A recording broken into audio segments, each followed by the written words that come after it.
दोस्ती होती है तो हालात और होते हैं, तो 6 महीने के बाद हालात और 6 साल के बाद और होते हैं, और फिर जब वक्त बीत जाए तो फिर मामलात। लेकिन आपको इस्तकामत दिखानी है, डटना है, खड़ा होना, मसाइल के सामने रुकना है। मसाइल से भाग जाना, नज़रें चुराना, मेरा घर में दिल नहीं लगता, मैं कहीं और रहूँगा, मैं मुल्क में नहीं रहूँगा, मैं इन रिश्तेदारों के बीच वक्त नहीं गुजारूँगा, ये अंदाज ठीक नहीं। इस्लाम ने गोशा नशीनी को नापसंद क्यों किया है?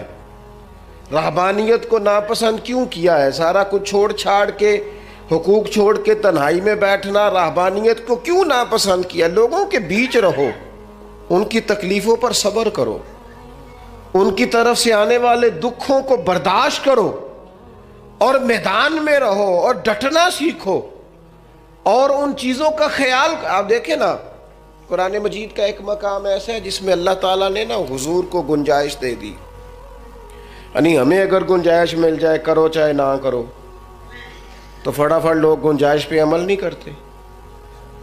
भाई नफल चाहे बैठ के पढ़ लो, चाहे बैठ के पढ़ना था ना तो सारे बैठ के ही पढ़ते हैं, इल्ला माशाअल्लाह थोड़ों को छोड़ के।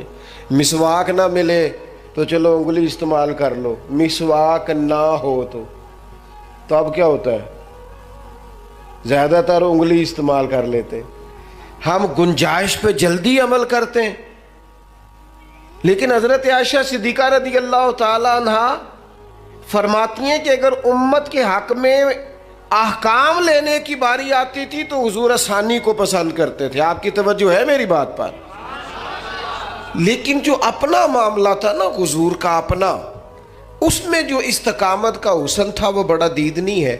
अल्लाह ताला ने ना नबी पाक अलैहिस्सलातु सलाम को फरमा दिया कि इन्नल्लज़ीना काफ़रू सवाउन अलैहिम आ अनज़रतहुम अम लम तुनज़िरहुम ला युमिनून।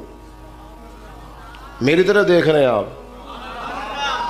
फरमाया महबूब बेशक जिनकी किस्मत में कुफर है, आप उन्हें डराएं या न डराएं वो ईमान नहीं लाएंगे, उन पर बराबर है। आप उन्हें डराएं चाहे, ये वो लोग हैं जिन्होंने इतना कुफर किया है कि अब अल्लाह ने इनके दिलों पर मोहर लगा दी है। अब आप डराएं न डराएं, सवाउन अलैहिम, उन पर बराबर है। सहाबा ने हुजूर से पूछा, या रसूलल्लाह आपको अल्लाह ताला ने कह दिया है कि ये जो पक्के काफर है ना, जिनकी किस्मत में कुफर है, जिन्होंने अपने हक में मोहरें लगवा ली हैं, अबू जाहल है, अबू लहब है, आपको इजाज़त है इनको डराएं चाहे? तो हुजूर क्या करना है? तो नबी करीम अलैहिस्सलातु सलाम ने पता क्या फरमाया?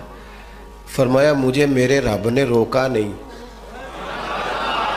और कहा है सवाउन अलैहिम, उन पर बराबर है। मुझे डराने का अजर मिलेगा, लिहाजा मैं इन्हें डराता ही रहूँगा। हुजूर पैगामे हक देते ही रहे, नबी पाक अलैहिस्सलाम पैगामे दीन देते ही रहे, और हुजूर ने पहले दिन जो नारा लगाया था ना, दीन में आ जाओ, वही नबी पाक अलैहिस्सलाम का नारा हमेशा मौजूद रहा। हुजूर ने सहाबा से फरमाया कि जब तुम मैदान में चले जाओ, जंग में आमना सामना भी हो जाए, सफ बंदी भी हो जाए, तलवारें नियाम से बाहर भी निकल आए, फिर भी पहले लोगों को दावत दीन देना। अगर कलमा पढ़ ले तो फिर हमारा उनके साथ कोई झगड़ा, इधर देखें जी, फिर हमारा उनसे कोई झगड़ा। अपनी ज़िंदगी में इस्तकामत पैदा करें, मजबूत रहें। हमारे बच्चे नौजवान एक काम शुरू करते हैं, 6 माह के बाद दूसरा शुरू कर लेते हैं, फिर अगले 6 माह के बाद उनका प्रोग्राम कोई और बन जाता है, फिर 2 साल गुजरते हैं तो कहते हैं मैं इत्थे काम ही नहीं करना, मैं बाहर जाना। ओ भाई तू कहीं ठहर तो सही। अगर बंदा इस्तकामत से करे ना, मेरे अब्बा जी कहा करते थे, वो वट्टा भी किले प्यार रवे तो भारा हो जाता है, और शर्त ये है कि कहीं ठहरे तो सही ना, उसके साथ भी मट्टी आके थोड़ी थोड़ी लग जाती। ज़िंदगी में इस्तकामत एक सबब। दूसरी बात ये, इस्तकामत किसको नसीब होती है?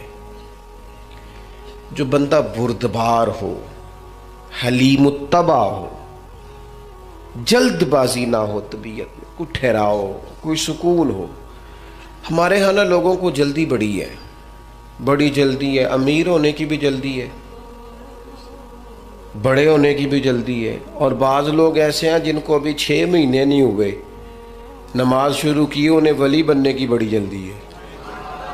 वो कहते हैं मैं पूरा साल हो गया पीर साहब के पास आना, अभी तक कामिल वली क्यों नहीं बना। ओ भाई तू ठहर जा, थोड़ी सी ना तबीयत में हलीमी हो, बुर्दबारी हो, मिजाज में ठहराओ। जितना आप अच्छा जिन कामों में जल्दी का हुक्म है उनमें जल्दी करते नहीं। हुजूर अलैहिस्सलाम ने फरमाया नमाज का वक्त हो जाए तो अदा करने में जल्दी करो। किसी का कर्ज देना हो, पैसे मुयस्सर आ जाए तो अदा करने में जल्दी करो। नबी पाक अलैहिस्सलाम ने फरमाया बच्ची और बच्चे का मुनासिब रिश्ता मिल जाए तो फिर शादी करने में जल्दी करो। और चौथे नंबर पे फरमाया अगर किसी का इंतकाल हो जाए तो उसे दफन करने में यहाँ जल्दी का हुक्म है। बाकी हलीमी, बुर्दबारी, ठहराओ, करार, अगर आप जल्दबाजी करेंगे ना तो आप तल्ख भी हो जाएंगे, बेकरार भी हो जाएंगे, बेसुकून भी हो जाएंगे। और जल्दबाज आदमी का वकार भी ख़राब होता है, महसूस होता है कि यार ये बंदा किधर निकल गया। जल्दबाज ना बने, हलीमी, ठहराओ, सुकून, इत्मीनान ज़िंदगी में पैदा करें। कुछ चीज़ें ऐसी हैं जो सिर्फ वक़्त के साथ ठीक होती हैं, सिर्फ टाइम गुजरने से ठीक होती हैं। कुछ लोग ऐसे होते हैं जिनका ज़हन सिर्फ वक़्त के साथ आपके हक़ में तब्दील होगा। आज आप जितनी मर्ज़ी दलीलें देंगे वो नहीं समझेंगे, आप जितना मर्ज़ी उनको कायल करेंगे नहीं समझेंगे, लेकिन एक वक्त आएगा कि आपको कहना ही नहीं पड़ेगा, उनकी समझ में बात। कुछ लोग ऐसे थे जिन्हें हुजूर ने शुरू ऐलान नबूवत में कहा था कलमा पढ़ लो, लेकिन उनकी आंखें फतेह मक्का पे जाके खुली तो अल्हम्दुलिल्लाह ठीक हो गया। आ जाए मेरे अजीज़, अपनी ज़िंदगी में हलीमी, बुर्दबारी, ठहराओ।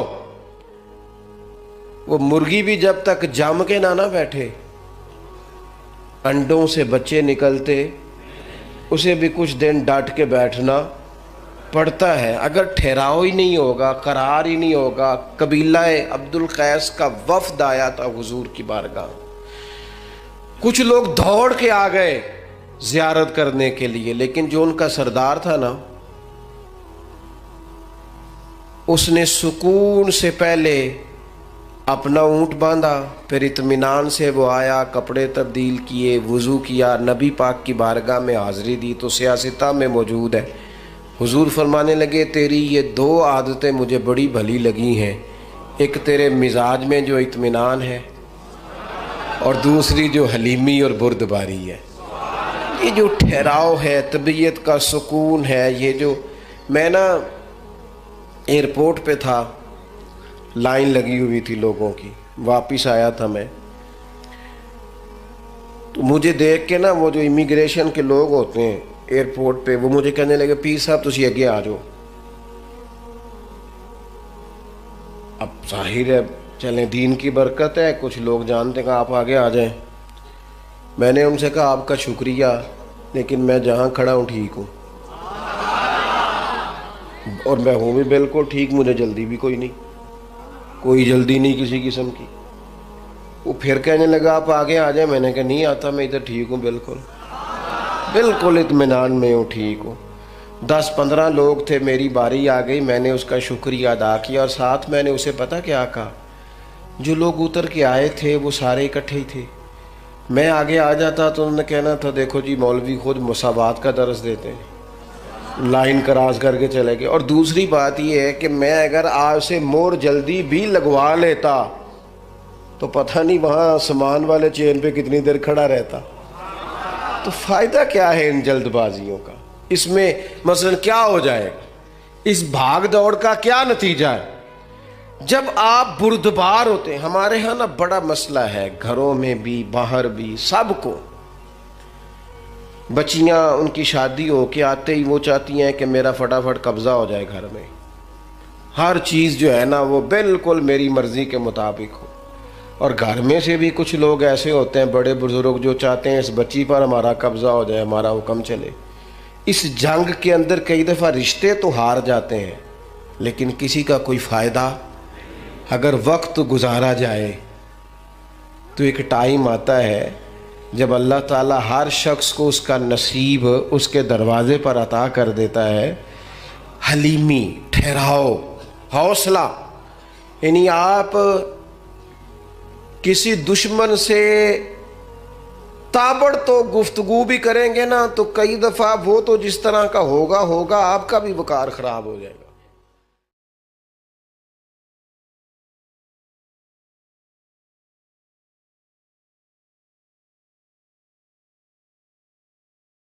सबादरे मुस्तफ़ा ते जाके कमी दरूदो सलाम मेरा।